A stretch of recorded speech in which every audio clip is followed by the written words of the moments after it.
যে মেট্ৰিক পৰীক্ষা দিয়াৰ আগতে সব ল'ৰা ছোৱালীকে অলপ অলপ মাষ্টৰ এটাই চাই দিলে ভাল হয় তেতিয়া ল'ৰা ছোৱালীয়ে ভাল ৰিজাল্ট কৰিব পাৰে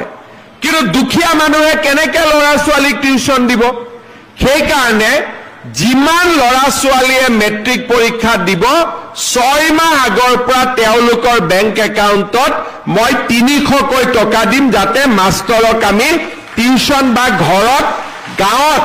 যোন ল'ৰা ছোৱালী অলপ শিক্ষিত ল'ৰা ছোৱালী থাকে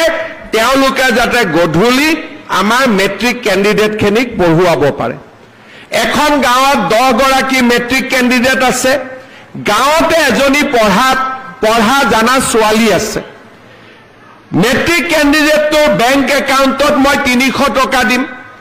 10 গৰাকী ছোৱালী লৰাই লগ লাগি 3 × 10 3000 হ'ল গাঁৱৰ পঢ়া ছোৱালীজনীক পইচাটো দিলে সদায় গধূলি 2 ঘণ্টা সময় ছোৱালীজনীয়ে ল'ৰা ছোৱালীকেইটাক চাই দিলে